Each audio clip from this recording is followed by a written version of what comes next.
आप सबको मेरा नमस्कार। मेरे साथ 3 बार बोले, उसके बाद बातचीत शुरू होगी। जय श्री राम, जय श्री राम, जय श्री राम।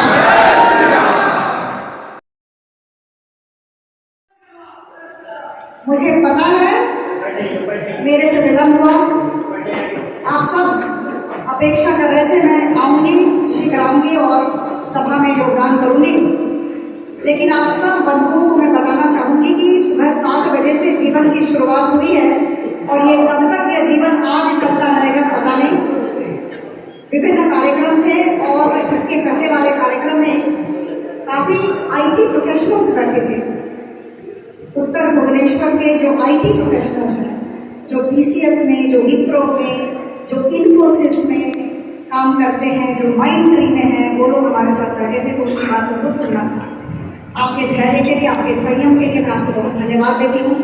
मुझे ऐसा लग रहा था कि मैं जब आऊँगी तो आप लोग यहाँ नहीं होंगे, लेकिन आप सब इतनी संख्या में मौजूद हैं कि आप सबकी शुक्रगुजार हूँ। जब हम ग्लास देखते हैं तो ग्लास में कितना पानी है उसे देखना चाहिए, जो पानी नहीं है उसे नहीं देखना चाहिए। तो खाली कुर्सियाँ मुझे दिख ही नहीं रही हैं, मुझे आप सब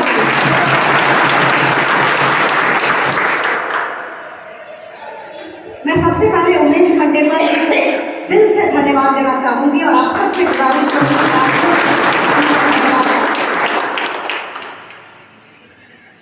बहुत लोग आते हैं और बोलते हैं मैं आपका छोटा भाई हूँ, बड़ा भाई हूँ, लेकिन अगर भाई की हैसियत से कोई काम करता है तो वो है उमेश खंडेलवाल। बहुत धन्यवाद उमेश। मेरी खुशकिस्मती है कि मैं प्रधानमंत्री मोदी जी के दूसरे सत्र की सरकार की अंश हूँ। मुझे लगता है कि यह मेरा बहुत बड़ा सौभाग्य है। 2019 से 2024 की सरकार की मैं अंश हूँ और ये बड़े फख्र की बात मुझे लगती है, क्योंकि मैंने अपने सामने लोकसभा के अंदर और लोकसभा के बाहर ऐतिहासिक पदक्षेप लेते हुए इस सरकार को देखा है। मुझे राष्ट्रीय प्रवक्ता के तौर पर बहुत बड़ा दायित्व मिला कि सरकार की नीति और सरकार की नीयत पर बार बार लोगों के समक्ष सरकार की बातों को उपस्थापित करूं, भारतीय जनता पार्टी की बातों को उपस्थापित करूं, यह भी मेरा सौभाग्य है। और इसकी वजह से जितनी भी योजनाएं आई और सारी योजनाओं के पीछे जो हमारी सरकार की विचारधारा है उसे हमें समझना पड़ा और तभी हम लोगों के समक्ष उन सब योजनाओं को रख पाए और सरकार की मनोवृत्ति, सरकार की मानसिकता, सरकार की विचारधारा को तरीके से, ढंग से, कायदे से रख पाए। मैं इस सरकार की अंश हूं इसलिए नहीं कह रही हूं, मैं प्रधानमंत्री मोदी जी के सरकार की पूरी पूरी प्रशंसा इसलिए करूंगी क्योंकि मैं इस देश की नागरिक हूँ और हम सब इस देश के नागरिक हैं। फख्र के साथ कह सकते हैं कि जो विश्व नेता है वो हमारा भी गुरु है। हर बार ग्लोबल अप्रूवल रेटिंग में हमारे प्रधानमंत्री नरेंद्र मोदी जी शीर्ष स्थान पर रहते हैं। ये कम कोई बात नहीं। बड़े बड़े दिग्गजों को हमारे प्रधानमंत्री ने लोकप्रियता के आधार पर पीछे छोड़ दिया। यह सब हर एक भारतीय की जीत है और हम सबको गर्व के साथ इस बात को बार बार कहना चाहिए, खुद को भी और दूसरों को। मैं अभी यहाँ बैठकर सोच रही थी कि जो पिछला सत्र लोकसभा का हुआ उसमें कितना बड़ा ऐतिहासिक पदक्षेप प्रधानमंत्री जी की सरकार ने लिया, उसकी कल्पना हम यहाँ बैठे नहीं कर सकते। हमारी महिलाएं, हमारी बहनें यहाँ बैठी हैं। विमेन रिजर्वेशन बिल 2006 से इस पर बातचीत हो रही थी। बड़ी बड़ी बातें, बड़े बड़े भाषण, बड़े बड़े आश्वासन, जो जीता वही सिकंदर। करवाया किसने? मोदी जी की सरकार ने करवाया। और मैं कहूँ कि हर एक ऐतिहासिक पदक्षेप के लिए प्रचंड पराक्रम की जरूरत होती है। मैं अभी सांसद हूँ, मुझे लगता है मैं दिन रात काम लेकिन मुझे लगता है दो शब्दों की जरूरत हमेशा हर दिन मुझे पड़ती है। दो शब्द, और दो शब्दों का अर्थ मुझे समझना पड़ता है और उन दो शब्दों को दृष्टि में रखकर काम करना पड़ता है। एक है परिश्रम और दूसरा है पराक्रम। परिश्रम और पराक्रम, इन दोनों शब्दों को लेकर चलना पड़ता है और इन दोनों शब्दों का जो अर्थ है उसे अपने जीवन में, अपने व्यक्तित्व में उतारना पड़ता है, व्यक्तित्व के साथ मिलाना पड़ता है। तो मैं आप सबको बताना चाहूंगी कि विमेन रिजर्वेशन बिल एक ऐतिहासिक पदक्षेप और इस तरह से उस बिल को रखा गया, पेश किया गया हमारे आदरणीय गृह मंत्री जी के द्वारा कि लोकसभा में 100% समर्थन मिला और राज्यसभा में भी कुल मिलाकर 100% समर्थन मिला। हर एक पॉलिटिकल पार्टी, राजनैतिक दल ने इस बिल का समर्थन किया और अब 1/3 विधानसभा के पद, 1/3 विधानसभा के सीट और लोकसभा के सीट हमारी महिलाओं को जाएंगे। ट्रिपल तलाक की बात याद आती है मुझे। ट्रिपल तलाक पर बोलने का मौका मिला, मुझे विमेन रिजर्वेशन बिल पर बोलने के लिए भी कहा गया, मेरी पार्टी ने मुझे कहा। और ट्रिपल तलाक, आज हमारी परवीन यहाँ बैठी है, खड़े हो जाइए। हमारी परवीन है, श्री राम का चोगा पहनकर बैठी है, उनके लिए ताली दीजिए। राजा साहब बैठे हैं, उनके लिए ताली दीजिए। और उनके शौहर हैं, बैठिए राजा साहब, बहुत धन्यवाद आपको, बैठिए। मैं परवीन का नाम मैंने इसलिए लिया कि ट्रिपल तलाक की बात थी। कितना बड़ा पदक्षेप, कैसा ऐतिहासिक पदक्षेप, हिस्टोरिक स्टेप जो शरीयत लॉ में है उसको नकार कर जो हमारी मुस्लिम बहनों के लिए सही है उसे हमारे प्रधानमंत्री और गृह मंत्री ने करके दिखाया। और मुझे याद है कि उस बार भी मुझे बोलने का सुयोग मिला और इस बार भी विमेन रिजर्वेशन बिल में भी मुझे बोलने का सुयोग मिला। मैं खुशकिस्मत हूँ।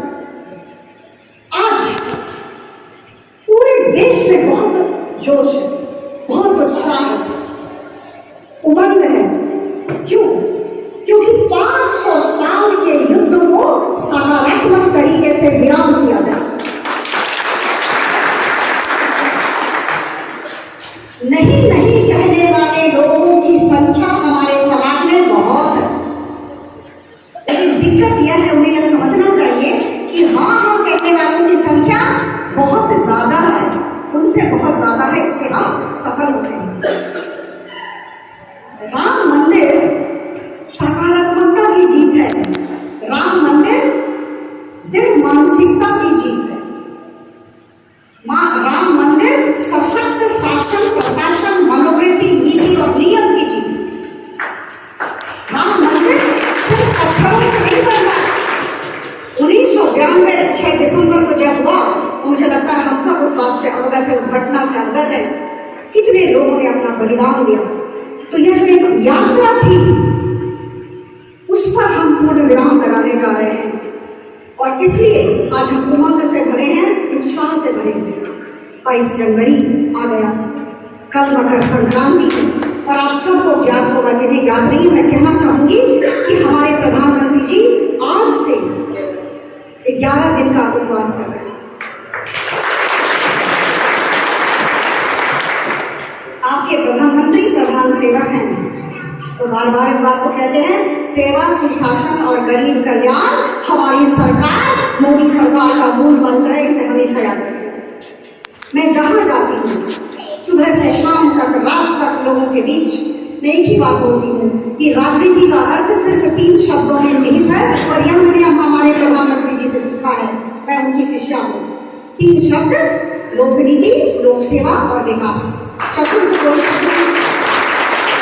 राजनीति का अर्थ है लोगों की सेवा करना, राजनीति का अर्थ है सही लोकनीति का प्रणयन करना जिसका सकारात्मक प्रभाव जनता पर, देश की जनता पर, एक प्रदेश की जनता नहीं, सारे 140 करोड़ लोगों पर। और तीसरी बात और बड़ी बात, विकास। और जब विकास की बात हम करते हैं तो दल हम नहीं देखते हैं, सबका साथ सबका विकास की बात प्रधानमंत्री जी करते हैं, सबके विश्वास की बात करते हैं, सबके प्रयास की बात करते हैं।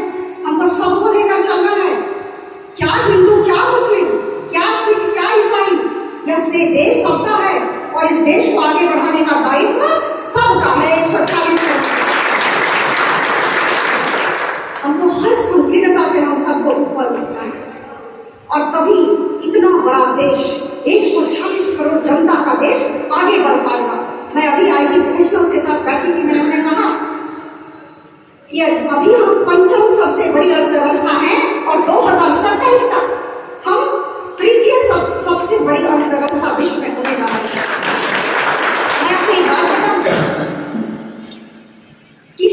सरकार के लिए, किसी भी प्रधानमंत्री के लिए इतना सहज नहीं है इस तरह की घोषणा करना। प्रधानमंत्री जानते हैं कि हैट्रिक होने वाला है। हम सब जानते हैं तीसरी बार मोदी सरकार, फिर भी प्रधानमंत्री कह रहे हैं कि 2027 तक हम तीसरी सबसे बड़ी अर्थव्यवस्था होंगे, क्योंकि पराक्रम का यह प्रदर्शन है, क्योंकि आत्मविश्वास का यह प्रदर्शन। सिर्फ उनमें आत्मविश्वास नहीं है, सिर्फ हमारे गृह मंत्री में आत्मविश्वास नहीं है। यह आत्मविश्वास, यह विश्वास उन्होंने 140 करोड़ लोगों के अंदर दिया है। मैं तो कहूँ एक तपस्वी हमारा प्रधानमंत्री है, एक योगी हमारा प्रधानमंत्री है, जो सब कुछ त्याग कर सकता है। ऐसा व्यक्ति हमारा प्रधानमंत्री है, जो पूर्ण से शून्यता की तरफ जा सकता है, वो व्यक्ति हमारा प्रधानमंत्री।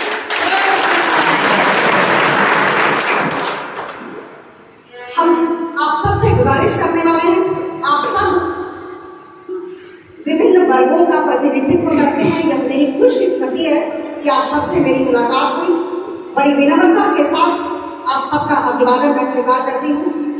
छत्तीसगढ़ के भी कुछ बंधु यहाँ उपस्थित थे, हर एक समुदाय के लोग हैं। भुवनेश्वर एक मल्टी, मैं कहूँ मिनी इंडिया अगर कहूँ तो अत्युक्ति नहीं होगी। छोटा सा देश है, छोटा सा भारत है, हर तबके के लोग रहते हैं। मैं आप सबको विश्वास देना चाहती हूँ। निर्वाचनी प्रचार करने नहीं आई हूँ, वोट मांगने नहीं आई हूँ।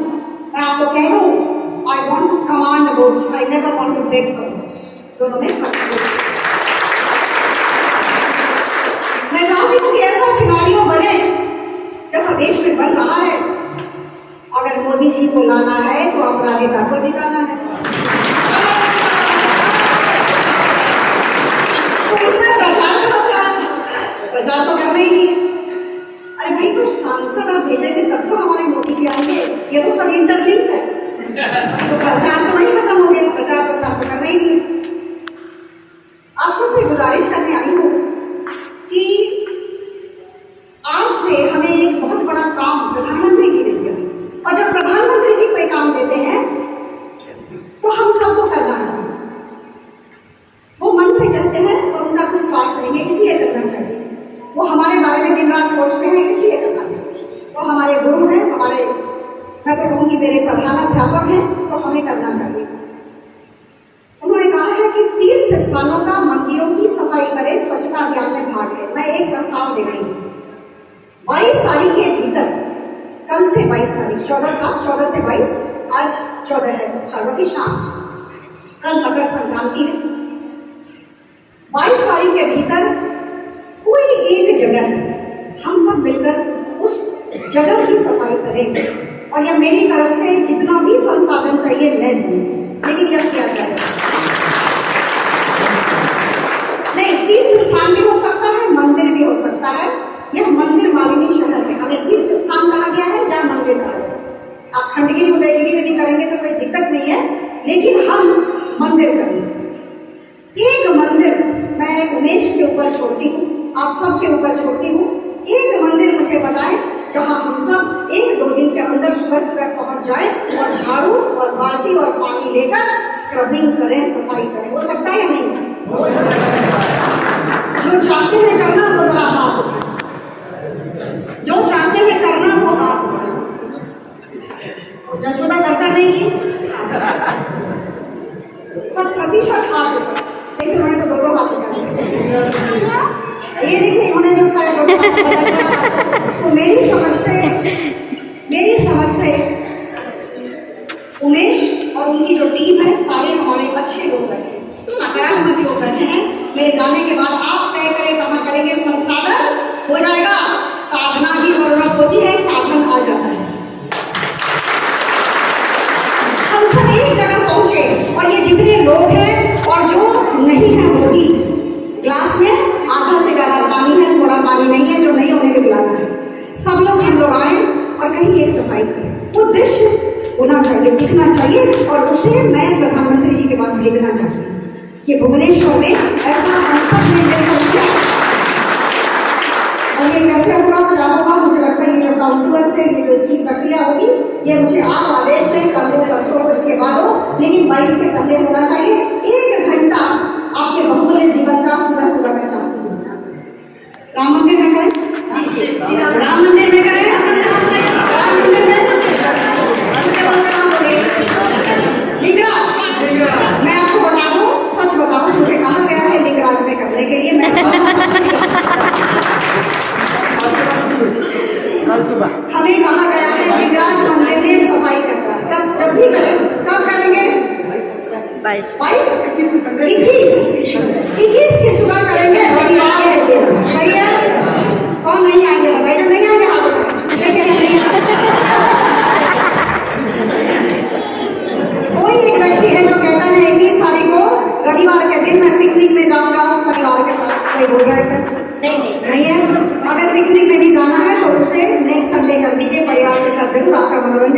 लेकिन 21 तारीख आपसे 1 घंटे की मेरी दरख्वास्त कि हम सुबह सुबह लिंगराज मंदिर पहुंचेंगे और मैं 5 लोगों का नाम चाहती हूँ, सभी का ठीक समय लगाएंगे। 5 लोगों का नाम चाहती हूँ जो वॉलंटियर करेंगे ये पूरी चीजों को ठीक ढंग से कराने की।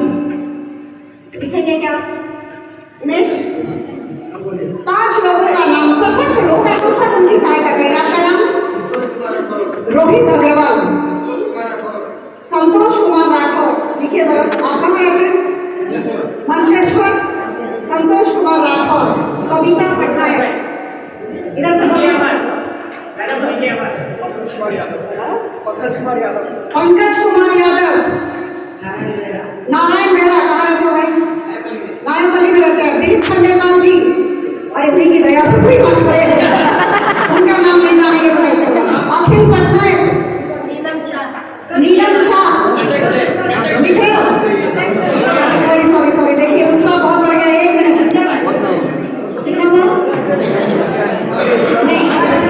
नहीं, लास्ट क्या लिखे? नीलम शाह। आपका नाम?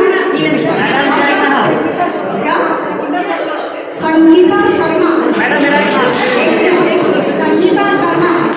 आपका नाम? पीके अमर। पीके अमर। अमर मोकामा बिहार से। नहीं, मैं तो वही अमर। पीके अमर।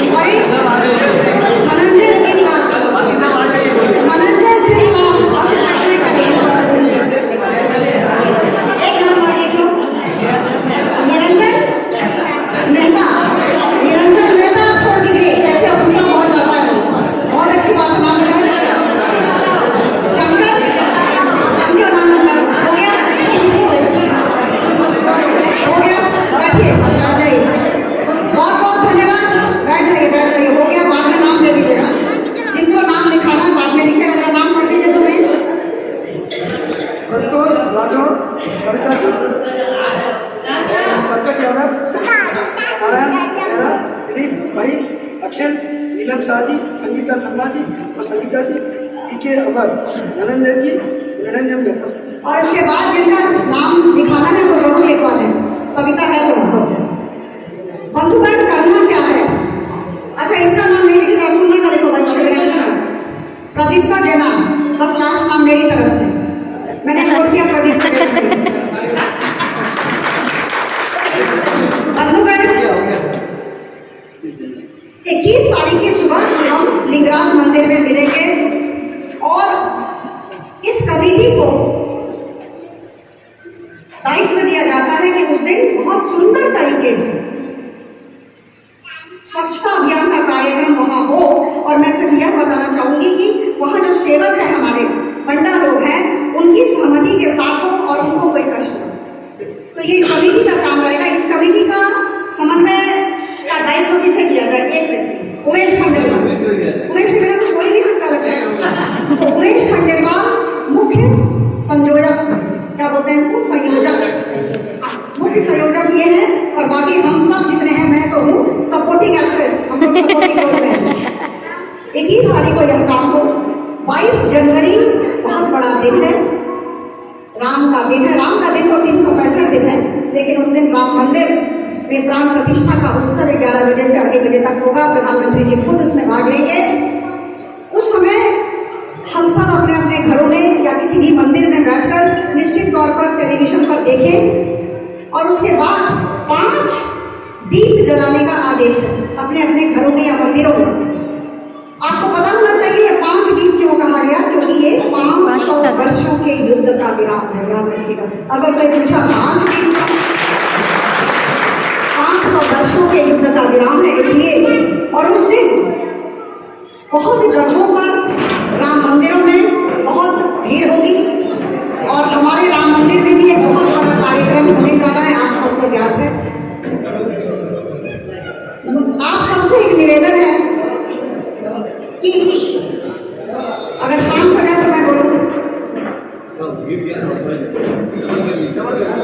आप सबसे एक निवेदन है, इसे हिंदुओं तक सीमित न रखें। यह कठिन प्रस्ताव है। परवीन और राजा बैठे हैं, मैं तो फक्र करूंगा। इसे हिंदुओं तक सीमित न रखें, इसे सारे भारतीयों तक सीमित रखें। अगर विदेशी लोग भी करना चाहते हैं तो स्वागत है, लेकिन भारतीयों तक तो इसका विस्तार करना चाहिए। हिंदू क्या, मुस्लिम क्या, सिख क्या, ईसाई क्या, जाति क्या, वर्ण, अरे राम हमारे मेरुदंड है, हमारे जीवन के मेरुदंड है। राम आस्था के केंद्र है, राम हमारे कण कण में है, हमारे आदर्शों में राम है, हमारी विचारधारा में राम है, हमारी नीति और हमारे नियत में राम है। राम ही राम है। उस दिन भारत को राममय किया जाए, भुवनेश्वर राममय हो। भुवनेश्वर को राममय बनाना है। और उस दिन मैंने यह निश्चित किया है, निर्णय लिया है कि सुबह 10 बजे से रात तक भुवनेश्वर संसदीय क्षेत्र के हर एक राम मंदिर में मैं घूमूंगी। हर एक क्या ग्रामांचल, क्या शहरांचल, मैंने अपने छोटे भाई उमेश और अपने सहकर्मियों को कहा है कि संसदीय क्षेत्र में जितने भी राम मंदिर और हनुमान मंदिर है उसकी तालिका बनाओ। उस दिन सुबह 6-7 बजे शुरुआत होगी मेरी, और दिन भर हम घूम करेंगे गांव हो या शहर, हर एक राम मंदिर में हर एक राम भक्त को बधाई देना चाहूंगा। हर एक राम भक्त को बधाई देना, यह हम सब का दिन है। और भगवान करे कि इसके बाद, राम करे उसके बाद हम सब सत्मार्ग पर चले। 2024 का निर्वाचन होने वाला है, और इस बार 450 बार मोदी सरकार। 2024 है, आप सब आनंदित रहें, खुश रहें। आपके साथ बार बार मेरी मुलाकात होगी। मैं छोड़ने वाली तो हूँ नहीं, बार बार बुलाऊंगी, बार बार जाऊंगी। ये तो शुरुआत है, आप सबके साथ मिलती रहूंगी। कहीं कोई समस्या हो, कुछ कहना हो, जरूर बताएं। कोई ऐसी समस्या नहीं है जिसका समाधान ना हो। मैं आपकी सांसद हूँ, आपने मुझे चुना है, आपका आशीर्वाद रहा है, आपके प्रति मैं कृतज्ञ हूँ। और मैं कहूँ, ये जो संबंध स्थापित हो रहा है आपके साथ, यह 1 वर्ष, 2 वर्ष, 5 वर्ष का संबंध नहीं है। यह आगामी 25-30 वर्ष की विकास यात्रा में हमको एक साथ रहना है, याद रखिएगा। मेरी राजनीति और मेरे सहकर्मियों की राजनीति का एक ही उद्देश्य है, हजार लोगों के जीवन के साथ मैं अपने जीवन को जोड़ना चाहूँ। यही है राजनीति, सबके जीवन को छूना है, यही है राजनीति। आप सबका आशीर्वाद चाहिए, और मैं फिर से वही दोहराऊंगी, आप सब इस बात को मन में रखें, अगर मोदी जी को लाना है तो अपराजिता को जिताना है। और बहुत धन्यवाद, नमस्कार।